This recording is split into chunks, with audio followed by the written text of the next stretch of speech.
Hello, Guardian, and welcome to the first Theory Thursday. This series will take a look at theories that have crossed my mind when reading the lore, and to start off this series, we're taking a look at Savathun's scheme, and how she may have already won.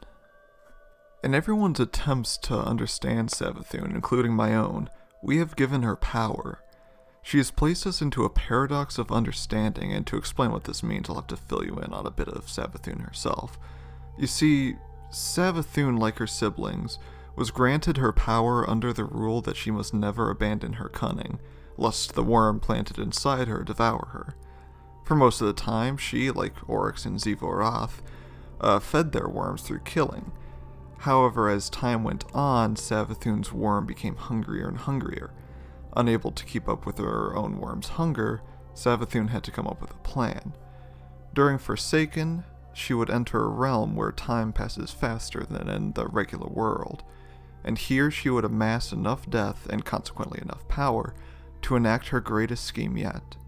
We learn of this scheme in the lore book Truth to Power, specifically in verse 154I-4. From a random crypt, Savathun selected a young thrall and summoned it into the High Coven. It came hesitantly, fearing death, but nonetheless it came. Come, snapped Savathun. Listen as I reveal unto you my design. You are aware that gravity is the curvature of space-time, and where gravity is powerful, time itself slows. The thrall indicated that it understood, more or less, for it is a singer of prayers and not well fed with the fruit of the knowledge of physics.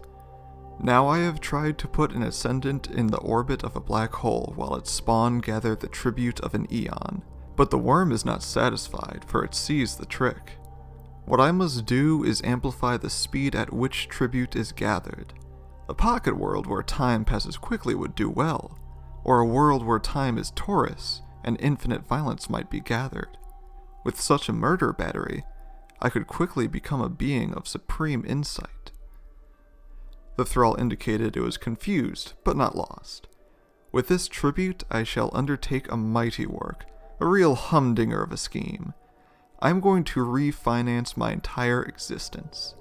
I'm going to move from an existential economy based on the accumulation of violence to an existential economy based on the accumulation of secrets and the tribute of failing to understand me. I shall name this tribute of failing to understand Imbaru, for it shall be as formless as the mist. The thrall held up its claws as if to say, please slow down. Now spoke Savathun, Scheme Mother. In the beginning, Yul said to me, Savathun, you may never abandon cunning. If you do, your worm shall devour you. Cunning is the use of thought to predict the function of a system. Therefore, wherever a being should attempt to understand me and fail, has my cunning not defeated theirs? Wherever a falsehood is repeated about me, have I not displayed cunning? I shall gather my tribute from every false prediction, misguided theory, fearful rumor, and ominous supposition which derives from the thought of me. And in time I shall pin my quiddity upon these rumors.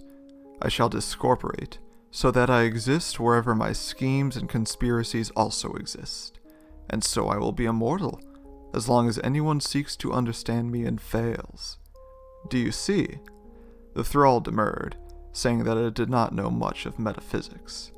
Good, said Savathun. It's a law of the High Coven that one sinister plan should be incomprehensible to a thrall. Do you know why we've come here?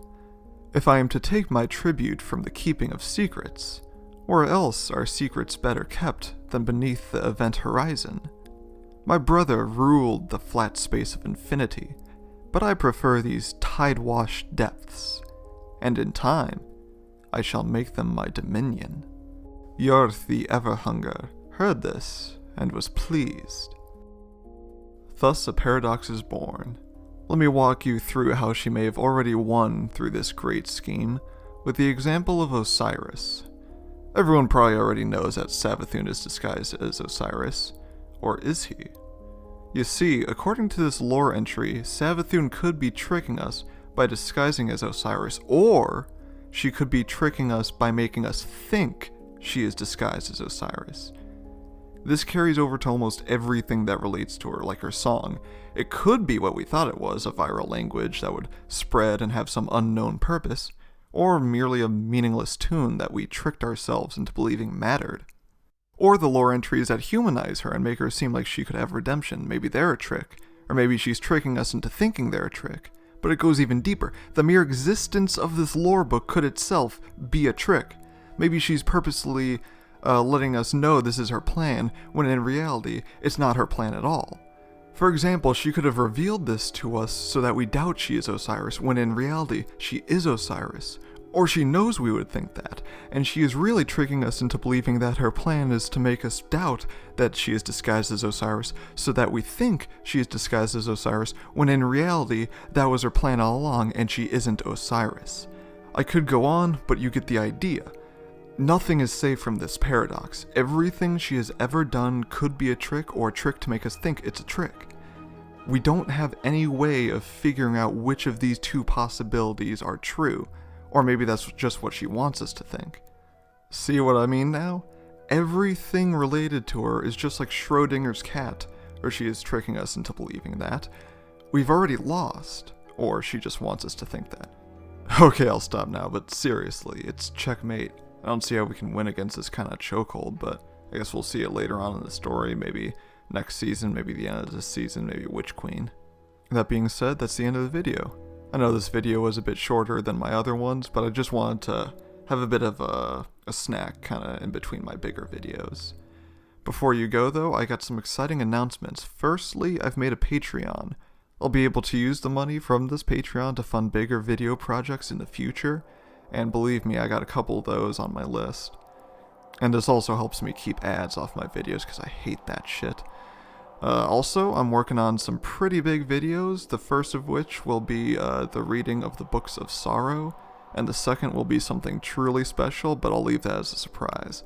Anyways, keep an eye out for those two projects, and until then, I'll see you later.